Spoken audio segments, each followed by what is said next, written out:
Hello, hello, mudroomers. This is Carmen here. I'm coming in this week to talk about our one of our featured products, which is Designer Liner. This was actually my choice for this month because it is so awesome. I'm just going to go ahead and get right into it because I feel like this is going to end up being kind of a long video because there's a lot of stuff to cover about this product since it is such a versatile product. So to start out with, we'll just start with what you'll get when you get your designer liner. So, well, actually, first we'll go over the basics of it. So the designer liner, it can be fired from cone 06 up to cone 10. It's performs similar to an underglaze in a sense that it is going to have a matte finish and it's going to be very stable when you put it on a piece. It does come in 11 colors. So I have kind of one of our charts here. If you guys can see this, I'll just do it upside down. Sorry, it doesn't fit the other way. So yeah, here are all of our designer liner colors. These are their results at cone 6, and all of these have a clear glaze applied to them. So when you're firing to low fire, the only difference is that this purple is going to be a little bit more purple, I guess would be a good way to put it, just like brighter. It's kind of a little gray here.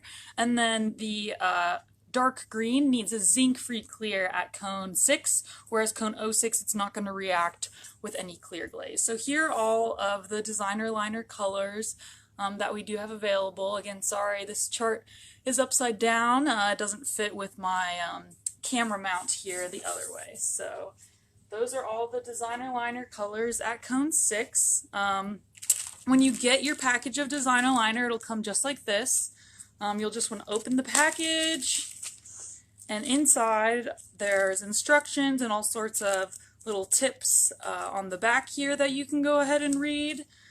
But the bottle itself is going to come here, and it actually comes with this awesome tip, and most importantly, this little pin here, which you don't want to lose. So I'll show you a little trick with not losing that there. But the designer liner is going to come in here. You're going to have a little plastic covering on the tip here, so that's going to be something you're going to want to poke through or cut off in order for the product to come out before you put your tip on. And then once you've done that, you are going to do your tip. Actually, so I'm just going to straight up open this designer liner. I did not plan on it. I brought another bottle to use, but I'm just going to open this to show you guys how to do that. So basically what you're going to want to do is, what I like to do is I'll shake it up really good before it's all open, and then just cut this tip off so that it's open here. And then I'll go ahead and put my detailer tip on.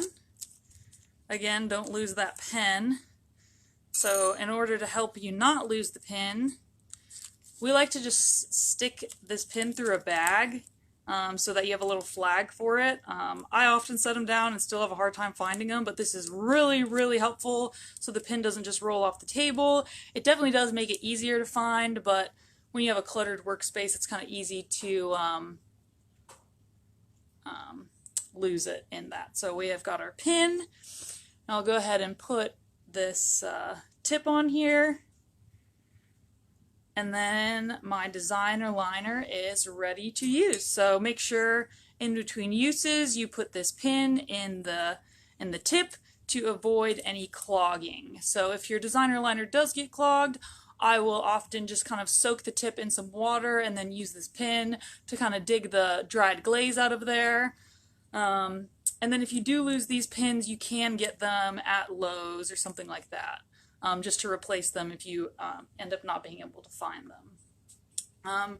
So to go over a couple of uses of designer liner, I brought some samples to showcase here. This is my favorite way of using it in the sense that it's just like obnoxiously detailed. Because the designer liner is great for doing that. This is our black designer liner with a clear glaze over it. And then here I've got the designer liner with a clear and without a clear, just so you can kind of showcase it. Here is our fundamentals underglaze underneath it. So you can see with the clear glaze, it still doesn't move. It's very, very stable. It doesn't really affect the color or anything like that. And then here we have the full plate with clear glaze, designer liner, and underglaze again. All of these samples are fired to cone 6. Again, designer liner works well at cone 06 also. It's just going to work kind of like an underglaze. You'll have a nice dry finish. The colors will still be pretty vibrant. So you can also use it for brushing application. So here, I did a video a while ago about designer liner, and here I have it with a brushing application. So this whole thing was done with designer liner at cone 6, and I just used one of our script liners to do these details here, and then here I did some detail lining actually using our detailer brush. So that's definitely my favorite way to use it because it goes on so smoothly. You can get some really, really nice lines, and you only have to go over them once for them to show up. This piece was also fired to cone 6. You can see again, there's no movement here. If you are layering this with a glaze that does have movement, or let's say I put like 3 really heavy coats of clear glaze on here, then I might get a little bit of hazing or a float.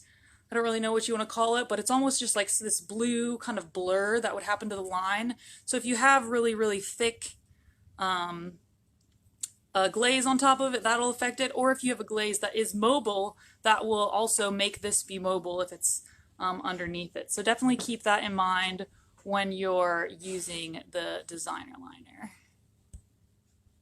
Sorry, it's not focusing. Okay. Another really nice way to use designer liner is to sign the bottom of your piece. I don't know if any of these are signed with designer liner, but it won't stick to your shelf at cone 06 or cone 6. So it's really, really nice to sign your work. I sign all of my work using designer liner just because it's really, really easy to use that way. You can also use it for shading, as you can see in this guy that I showcased earlier. And then also with silk screens. So I'm just going to go ahead and go over a couple different ways to use it, kind of showcasing examples so you guys can see.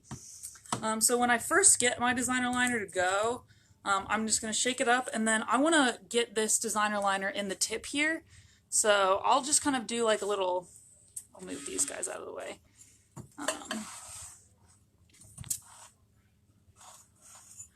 So I'll just do a little like practice run on the table or something like that, just so that I know that it's flowing out of my bottle. And then I'm going to go ahead and apply it to my piece. So when you're using designer liner, I recommend to just do a really quick coat. Yes, that is correct. It definitely does pop off if it's too thick. It's not a dimensional product, it's a liner product. So if you're moving really slow with it like this, that is going to be way too thick. So you do have to be kind of confident in your lines, or just like letting the glaze, the product flow out. So I'm not going to squeeze very hard here and just have like a nice steady hand. So even if I'm going slow, I can still produce a nice thin line. It's definitely really nice if you can move a little quickly, then you're going to get a smoother line, as you can see there. But definitely you want to move quick, or just don't squeeze too much. This is going to pop off if you do it like that. It's just not a product that can be applied heavily. So yeah, you can do whatever. It works really well directly on the bisque because you're not going to clog your tip that way. So if I put my lines, I want to move away from the lines. I don't want to move towards the lines because you're just shoving product up the the detailer tip if you're going this way, as well as being considerate of if you're applying it over top of a glaze. So let's say I'm doing it over top of another glaze. I know it's not going to move or anything. I'm going to want to make sure to have a nice light hand and pull away from the tip, and that's going to avoid me getting this tip clogged. So that's going to not shove the base glaze under here and avoid the designer liner from going back in that tip too. So you do have to be really mindful of the way that you're using it. It is really nice that it does have this like great shape for the bottle. It fits in your hands. So just being kind of aware of the way that you're applying it is going to be really, really helpful in finding success in your results. So beyond just using it for out of the tip here, I really like to use it with a brush. So just putting a little bit on a plate here and get my detailer tip back in here so it doesn't get clogged.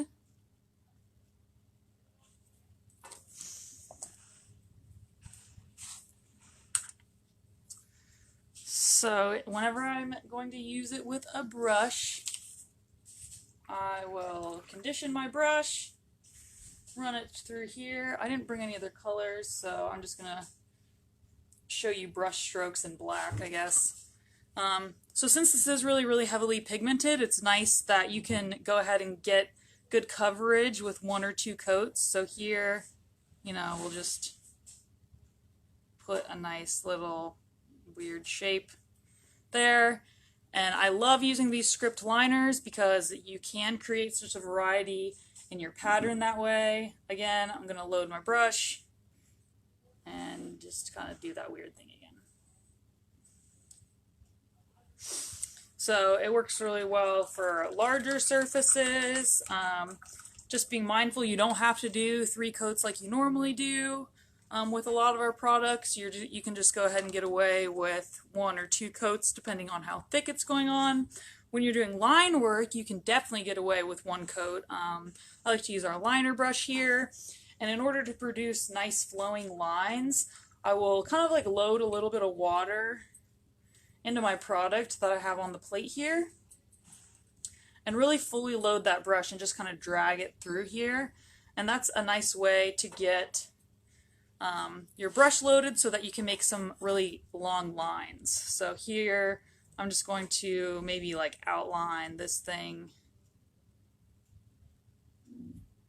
here, and you can see how long that line lasts, which is my favorite part about it. I don't have to be reloading my brush all the time. It's not going to get gloppy necessarily because this product doesn't have a lot of gum in it.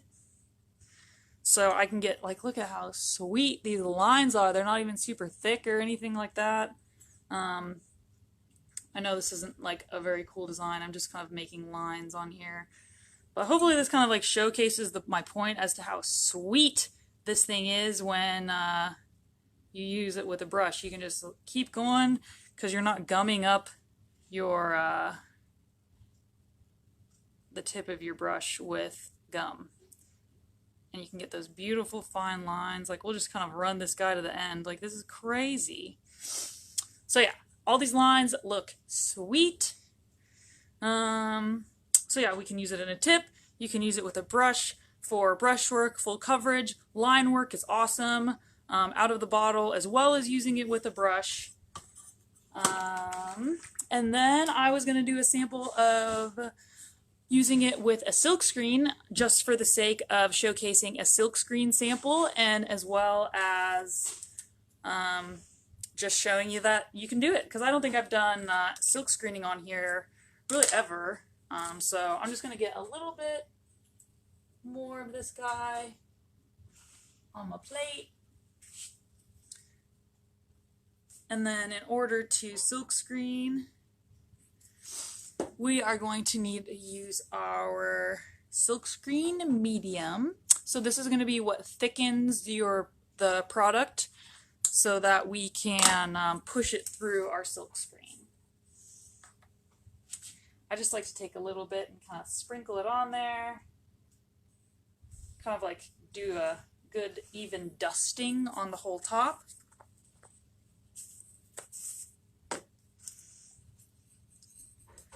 And then I like to use a palette knife. And really my advice here is just You want it to be pasty, but just enough so it's just barely lost a little bit of its shine. If it gets really dull or clumpy, it's too much. So like that was too much. I didn't have a very thick glob of designer liner on there. And so the cool thing about that is that we're really forgiving, and we can just put a little bit more product on there and mix it in.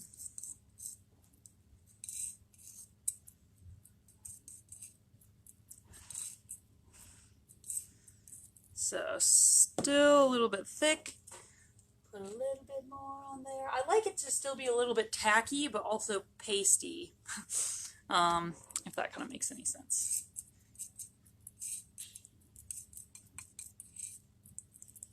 All right, this is good. So you see how it's still shiny, but it's still a nice paste. It's not really dull and not really clumpy either. I hope you can tell kind of the difference in how this is. It's like more peanut buttery and not as clumpy as it was. Sorry for my vague adjectives, everybody. So yeah, I've got one of these mugs here that I kind of showcased yesterday.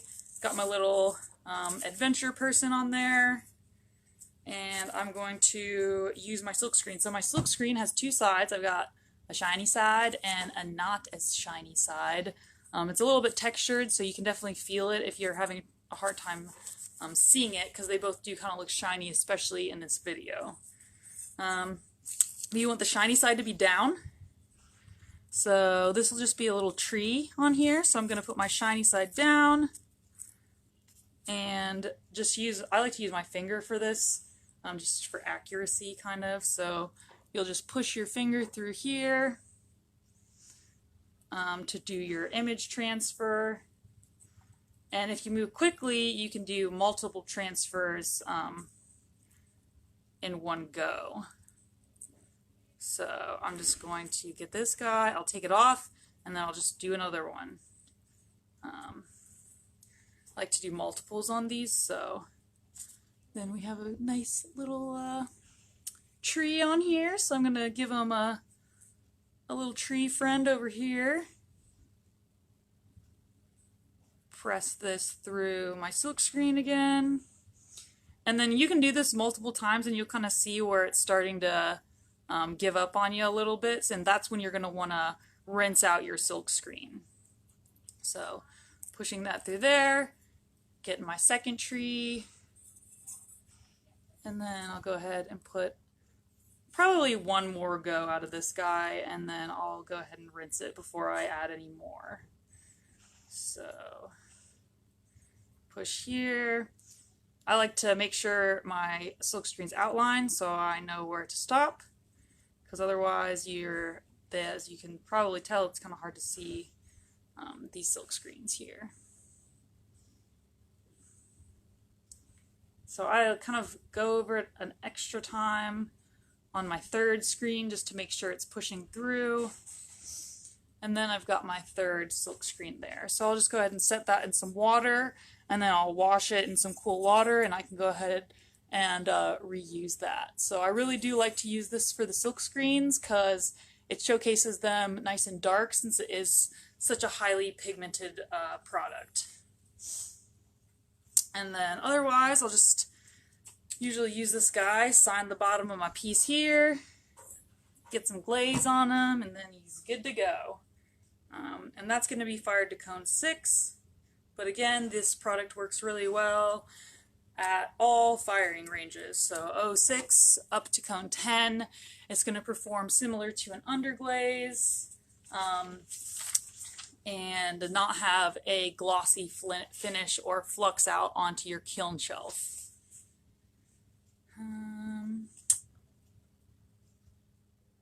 Yeah, so that's pretty much what I have for you. Hopefully this was really helpful for you guys with troubleshooting anything.